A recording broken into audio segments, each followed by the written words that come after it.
Export competitiveness, however, is only a function of the competitiveness of the entire economy.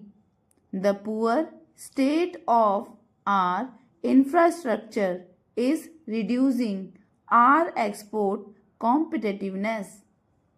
The government has given the highest priority to the development of our infrastructure.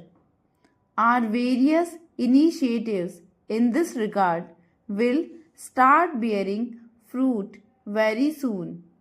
We have taken decisive action to speed up clearances for power projects and to expand and upgrade our airports and ports.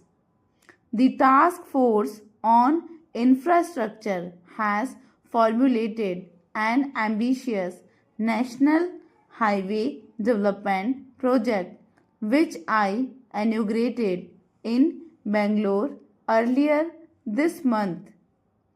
Speed of movement of goods within the country and their shipment outside the country is critical for the success of our export efforts. The task force will soon present to the government an integrated national transport policy whose aim will be to create fast communication links for people and goods. Cheaper and reliable telecommunication links within the rest of the world are crucial for increasing the competitiveness of Indian exports. A new telecom policy is now on the anvil. One of its major objectives is to rapidly increase tel density all over the country.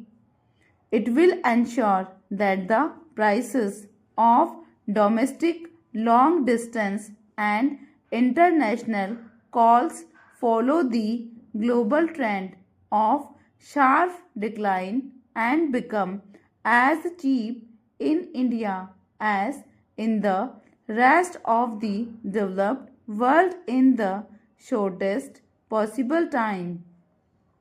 The new telecom policy will also be a big boon to India's software exporters. You are already aware of the many steps taken by the government to make India a superpower in information technology. We have received an excellent response from the industry in this regard. A recent happy development has been the signing of the free trade agreement between India and Sri Lanka, which will bring closer economic integration in the South Asia region. I am confident that this agreement will lead to greater trade between our two countries which share so much in common. It will also lead to similar initiatives with our other neighbors in South Asia so that this region can become a closely linked economic region with benefits flowing to all the countries.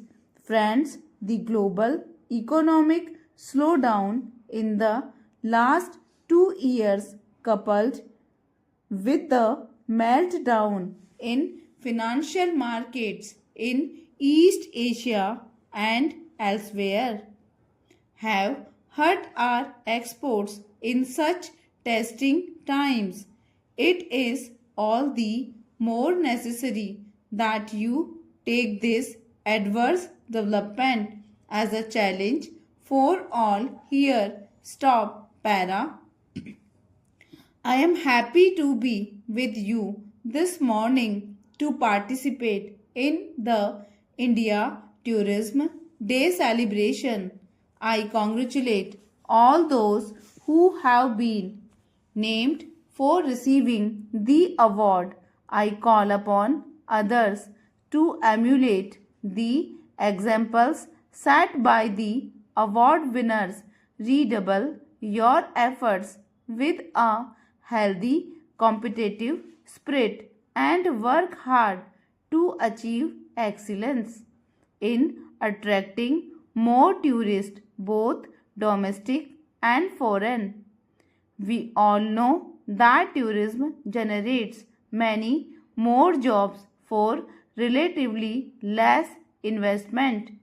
It is capable of creating large scale employment opportunities, particularly in rural and backward areas where there are many attractive sites for tourists. It is potentially the biggest generator of foreign exchange. It is non-polluting industry while foreign tourists generate goodwill for India around the world. Domestic tourism is a powerful contributor to the cause of national integration. The government has therefore accorded high priority for the development of this sector through appropriate policies and programs.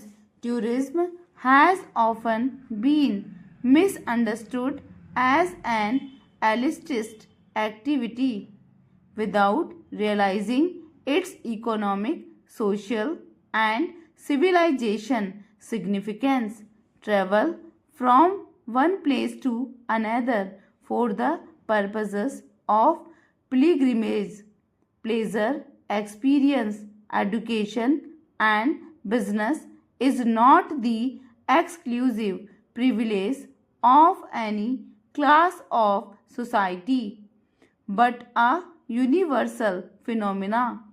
Tourism brings together people of different cultures and regions and fosters better mutual understanding.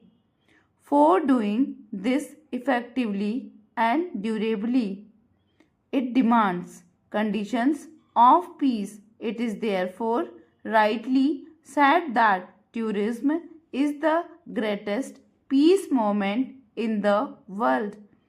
Therefore, I commend all of you working to promote tourism in India for also promoting the larger goal of peace and harmony around the world. Stop. Para.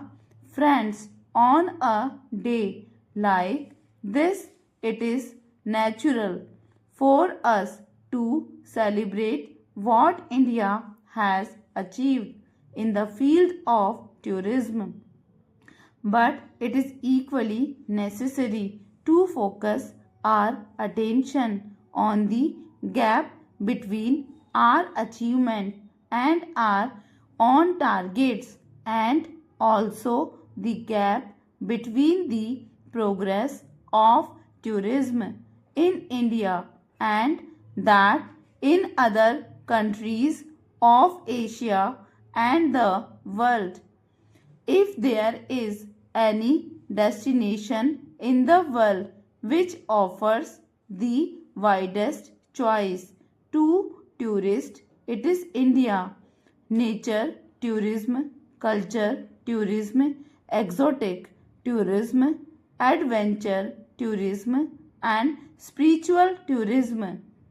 We have everything in India to cater to the diverse preferences of domestic and international tourists.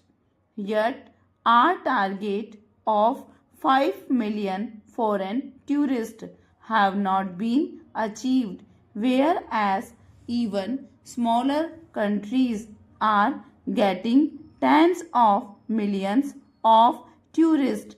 Why is this happening? I readily acknowledge that, as in the case of other industries, inadequate infrastructure is major constraint in the development of tourism. The infrastructure for tourism includes not only hotels, restaurants, and other site facilities but also basic amenities. Stop.